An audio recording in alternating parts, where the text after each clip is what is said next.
Okay, hello, hi, welcome. My name is Holly Mullen and I'm a detox expert and lifestyle coach. I've been a holistic therapist for 25 years, working predominantly in the detox industry for 16 years and running my own detox retreat for about 12 years, which was run as a health farm latterly in the last year, and was shut down, unfortunately, as a result of the recent socio-political climate. Most recently, however, throughout the last decade, I've actually been developing my own form of what I call a fitness therapy, and it's based on a series of practices. Awakening medicine helps the practitioner to tap into their own innate body wisdom through deep relaxation, movement, breath work, natural release, and somatic movement. The manual that accompanies this work, Awakening Medicine, or 21 Days to Be a Naked Guru, is soon to be available on Audible at Amazon.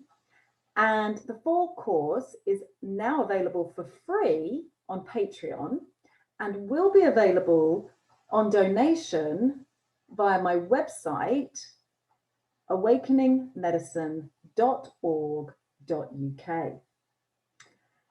Now, I was recently invited by the science community to join the conversation about pathogens and give an alternative therapist's view on the situation. Now, my understanding of pathogens and the pathogenic picture is likely to differ very greatly from yours. This is why. Let's start with this.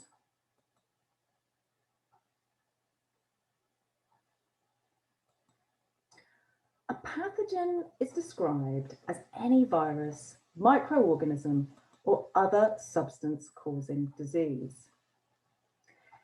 It can be any agent that causes disease throughout the human body. Now, throughout history, a pathogen has largely been known as a naturally occurring microorganism that the host would catch, pick up, carry, and likely pass on to others. Yet, since the turn of the 19th century, around the time of the Industrial Revolution and the invention of much more elaborate manufacturing processes, factories burning more coal, handmade to machine-made, new chemical manufacturing, iron, steel, and other metal production plants, as well as plastics more latterly, our lives have not only continued to become more and more complicated, but now what our bodies ingest is not just strictly related to what we choose to put in our mouths any longer. It's also in what we breathe in the form of air pollution. It's what we put on our bodies in the form of parabens from toiletries or clothes washing and cleaning products. And it's even in the medicines we consume. In fact, the list of poisons that our own natural organisms are subject to every day in the 21st century is entirely endless.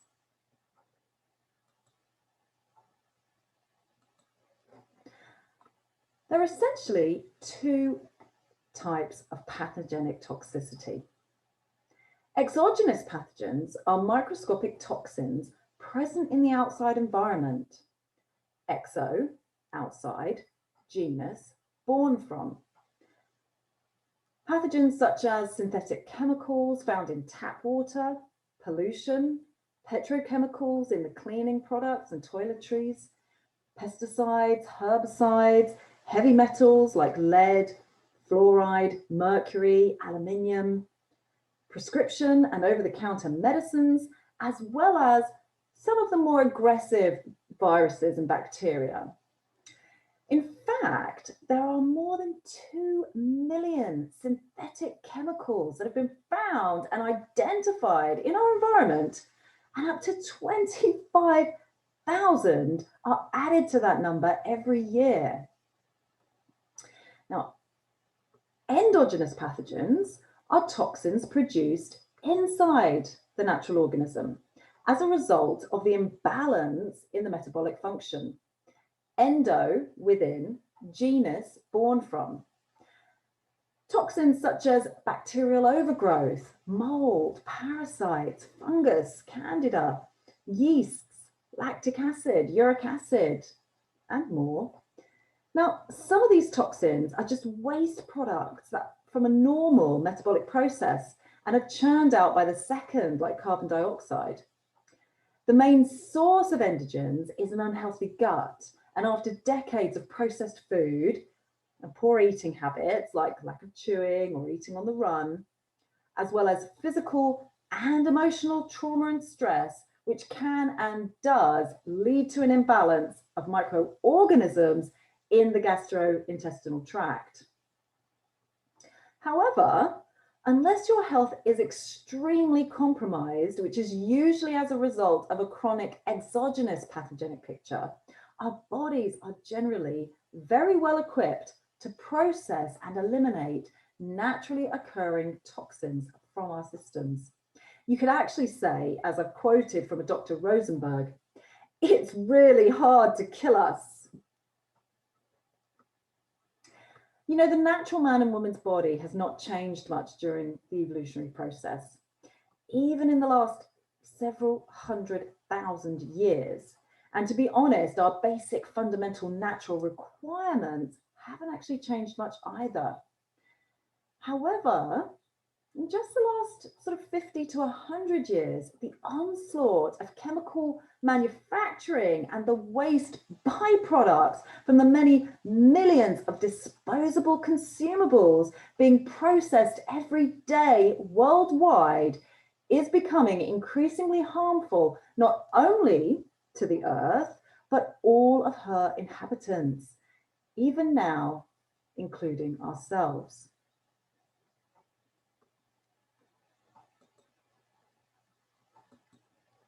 In fact, the earth herself and all green living things actually love carbon as a primary source of fuel.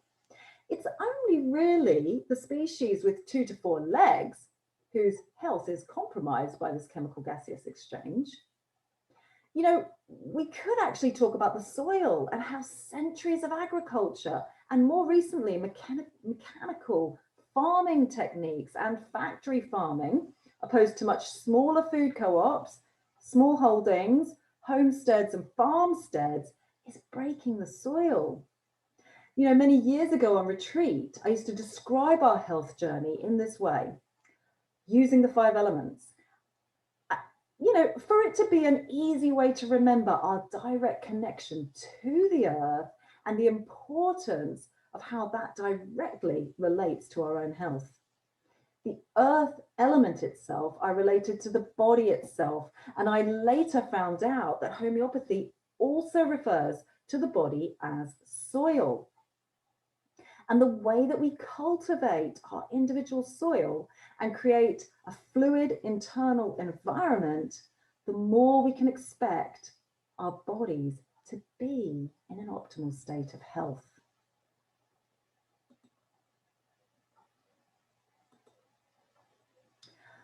Optimal nutrition is the key to health.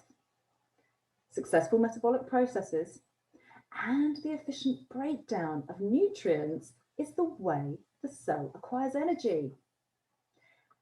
You know, the metabolic nature of an organism is to be in optimal health, but this is only really possible when we're given only the fundamentally correct basic natural organic requirements.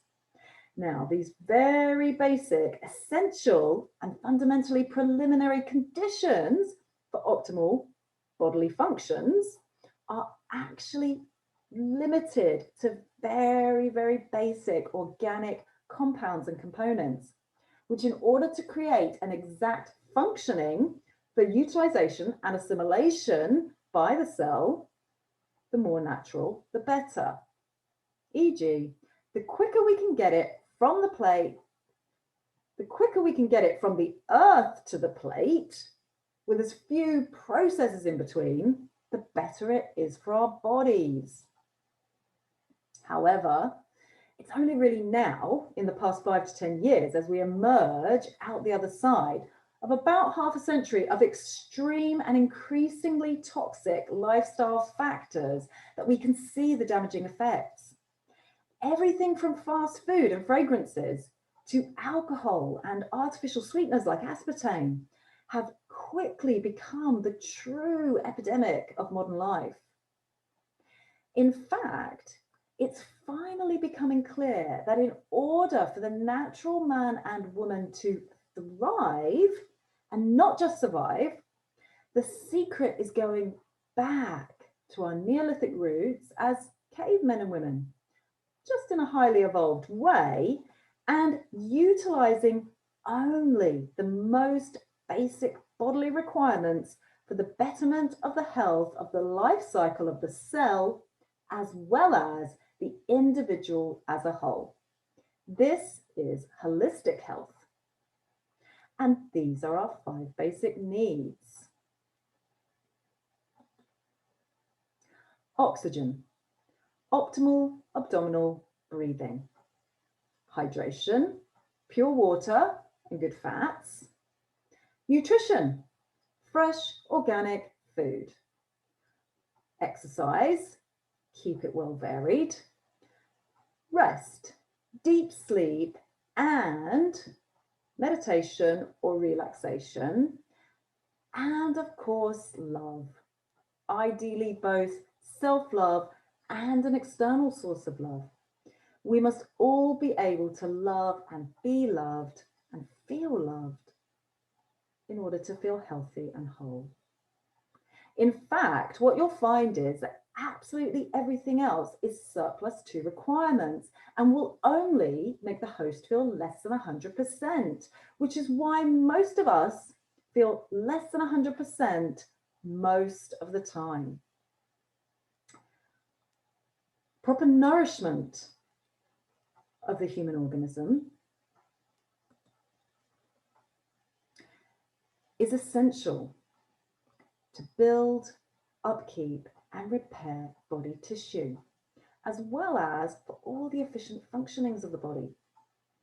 Moreover, what we're now learning is that when we choose deep nourishment of the cells in the form of the exact correct nutrients, we can actually do more than just keep the body alive. The potential is to actively repair and regenerate tissue to such an extent that in a state of radical health, we can even begin anti-aging, or what we're now calling in the cutting edge radical health movement as youthing. When our natural state of homeostasis is compromised by outside influences, such as the accumulative nature of the exogenous pathogenic picture presents in today's 21st century lifestyle, this will in turn create an internal imbalance of metabolic functioning, the accumulation of toxicity, and poor health ensues.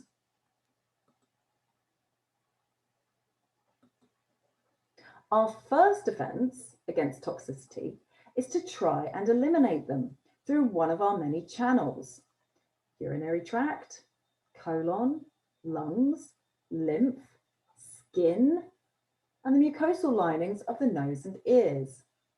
Our bodies will create symptoms such as diarrhea, coughs, rashes, mucus, discharge, congestion, a fever, or even chronic ear infections, all with the intention of protecting the cell against toxins and ultimately the host.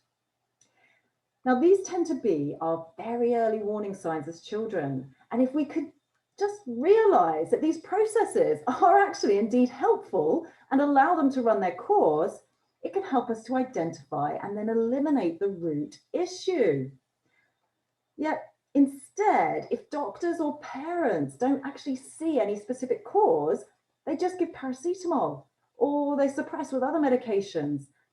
And unfortunately, we're sent on our way to continue the expose of toxicity. Eventually, the pace of incoming toxins actually overtakes our ability to eliminate them. And at this point, the body has no choice but to store them. So the body will first begin to store these toxins in existing fat tissue.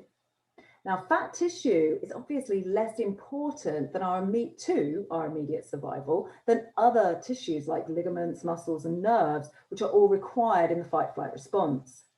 But this doesn't mean that fat doesn't actually play an important role. It's just the natural body is so innately intelligent, it will seek to preserve more important functions when necessary. The myelin sheath that covers and surrounds nerves is also fatty tissue, and it acts as a target for storing toxic accumulation. This creates a very slow shutting down of the central nervous system, starting with a numbing effect from the subtle qualities of life and our senses, taste, touch, smell, feelings, intuition, emotions, impulse. Other storage sites include connective tissue, muscle tissue, and nerve tissue, which create generalized aches and pains, joint and bone pain, and other blood-related issues. And then when the exposure to toxicity continues as a result of a poor lifestyle habit, chronic inflammation occurs. Unlike acute inflammation, which is a repair immune response to an accident or injury, like a strain or a sprain, chronic inflammation occurs slowly over time and within the systems of the body due to chemical reactions in the blood to protect itself against acids. Heat, inflammation, redness, swelling, eruption, erosion, and corrosion are all the elements and the nature of acids. Inflammatory foods and substances are also known as acidic. And over time, these poor dietary choices, such as sugars, grains, trans fats, pasteurized dairy, as well as the chemical additives in absolutely everything, create tiny little rips and tears along the fine mucosal membranes of the arteries and the arterial walls of the organs. This actually forces the liver to produce inflammatory stress chemicals known as cytokines. And so as the blood flows through these damaged arteries, it lays down tiny fat deposits of cholesterol to act as a band-aid and repair the tiny lesions. This oxidative damage to the cells and tissues of the body is, of course, degeneration and will cause the body to age more rapidly, eventually causing degenerative diseases such as heart disease, cancers, and strokes. Now, this very much occurs in the three main organs, the most important organs of the body: the brain, the heart, and especially the digestive tract, creating what has come to be known as leaky gut. Now, leaky gut is the main problem in the autoimmune conditions, but doctors have very little knowledge of this degenerative disease, even though it now plagues many in the form of things like hypo or hyperthyroidism, fibromyalgia, lupus, ME, MS, and even some cancers. That's just to name a few. Toxins also cause damage to our DNA, and long-term exposure can affect normal cell growth, immune response, increased sensitivity, allergies, intolerances, hormonal imbalances, behavior issues, and many, many other health problems. So cholesterol is actually your friend, and it's just buffering the attack of inflammatory acids. It also plays a vital role in healing and repair of damaged tissues. It's actually a defense mechanism that has our health in our best interest. We gain fat in the name of health. The problem is, of course, that people are so heavily in their addiction pictures and addictive behaviors, The situation worsens as more bad food choices make more cholesterol accumulate, causing the arterial walls to narrow and harden, restricting blood flow in the form of oxygen and nutrients to the vital functionings of the body, eventually suffocating the host from the inside, leading to things like strokes and heart disease. This is what I call cut off the blood supply, cut off the love supply, the deep nourishment to the cell, and leaving people feeling sick and tired, or eventually much, much worse.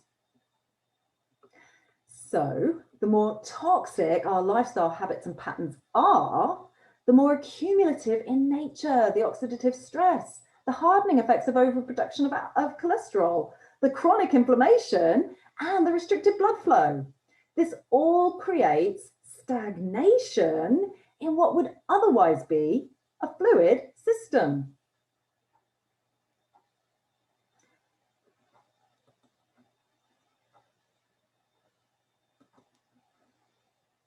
In a healthy, fluid and well-hydrated body, it is not actually possible to catch a bad pathogen such as a coronavirus. In fact, what I'm learning is that we do actually need such pathogens to act as an agent and stir up the toxicity and the stagnation and allow our bodies to purge. This is a natural detox. For many people, their yearly colds and flu is actually the only way they maintain a natural homeostasis in the body.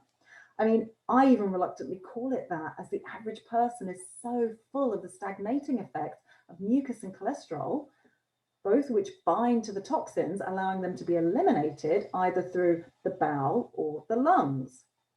Today, I believe, one of the biggest pathogens with the most damaging effect on the natural man and woman is not the naturally occurring organism that we call coronavirus. As a species, we've lived amongst these bugs and bacteria for hundreds of thousands of years, and they've probably only allowed us to upgrade as a race. No. Today, the greatest danger to our living, or is that dying, species is chemical castration in the form of additives, preservatives, herbicides, pesticides, parabens, E-numbers, and even many conventional medicines. You know, our bodies are designed or programmed with an innate natural wisdom. This is the immune system, and herd immunity is how we've not only survived, but thrived with potentially massive upgrades in the last few hundred years. There are so many gates of immunity for a pathogen to pass through within the functioning of an optimal health picture that not only is fighting bad bacteria easy for a host in a natural organic state, it is, I believe, 100% necessary. This includes the microbiome, which in an optimal state houses up to 100 trillion bacteria of 1,000 different varieties. There are even actually more cells in the microbiome than there are in the rest of your body. We are now being called to further improve our immune response and create little ninja good bacteria to continue to upgrade us as a species. It has always been survival of the fittest, and it will always pertain to be. I call the human condition the complicated health stress picture. The complicated health stress picture is a term that I have coined to consolidate the understanding of how complicated the nature of health is in the 21st century. It starts as early as conception and goes on to look at the parental, especially mothers, mental, emotional, physical, and biochemical health during pregnancy and the early years to determine where we begin to hold and carry stress instead of letting it go. And it covers then at length all the affected areas throughout the body, mind, heart, and spirit. This is the nature of holistic health and holism. Looking at the entirety of a person. I mean, even just the body aspect itself can be broken down into very basic levels, such as posture, muscles and tissues, bones and joints, organs and systems, functions, body parts, as well as the nutritional and biochemical aspects, such as cells, fluids, the acid alkaline, nutrition, absorption, assimilation, digestion, and elimination. And this just begins to even touch on the incredibly complex nature of the natural body aspect of the organism. Not to mention the mind, heart, and spirit. According to many doctors, it's the vaccine itself that will be responsible for the further mutations of the virulent strains of coronavirus that are now mutating. And this is nothing new, come on. It's been happening for decades with antibiotics.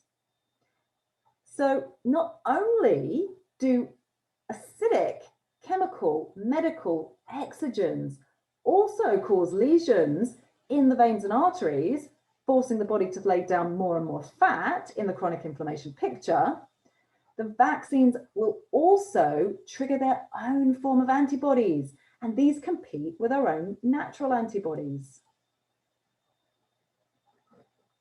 The main aim with conventional medicine is to suppress the symptoms, and nanotechnology in the form of soft heavy metals add to the toxic exogenous picture of narrowing and hardening, creating a situation where the host can no longer purge.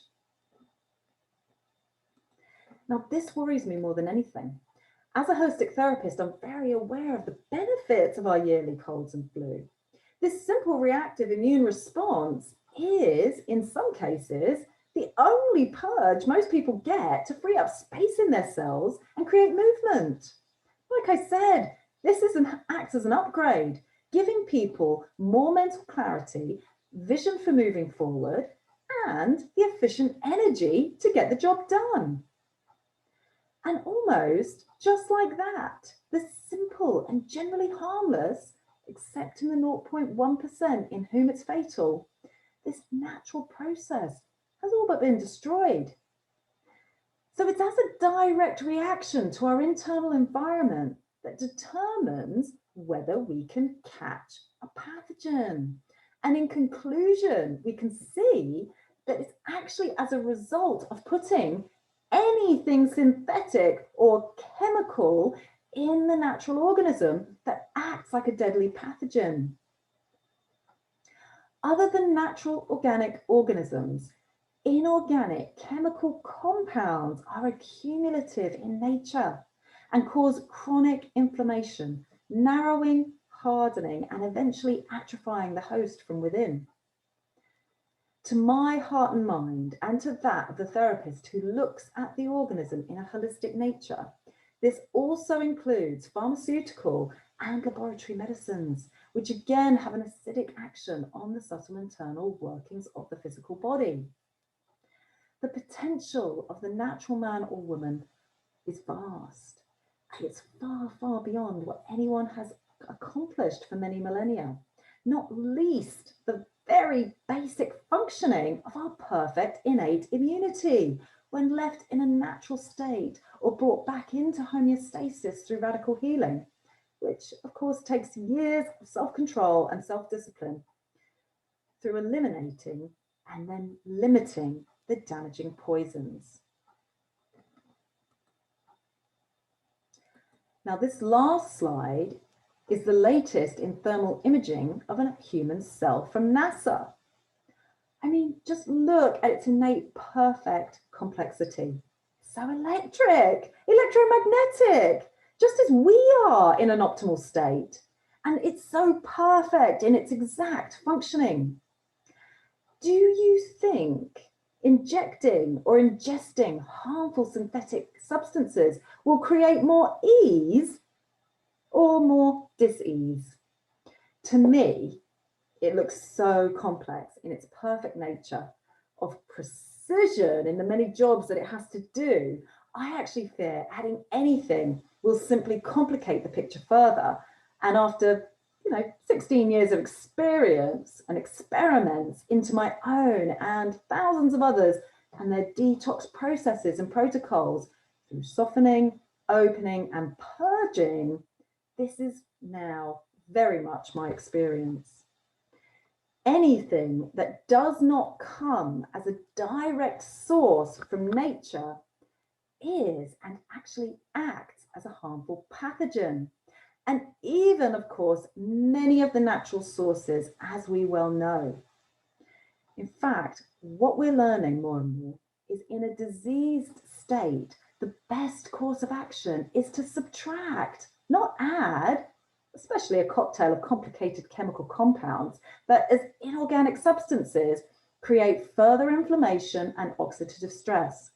So, first removing the offending and degenerating lifestyle factors, and eventually supporting the system through colonic cleansing and deep nourishment is all a body needs to create a state of thrival of the fittest. So thank you very much for listening. If you managed to stick to the end, I hope that this has given you a better idea about the nature of the pathogenic picture, and that how actually it's very, very difficult unless we personally choose to create a stagnant internal environment. It's actually incredibly, incredibly difficult to be harmed by a naturally occurring microorganism. I hope that's given you some food for thought.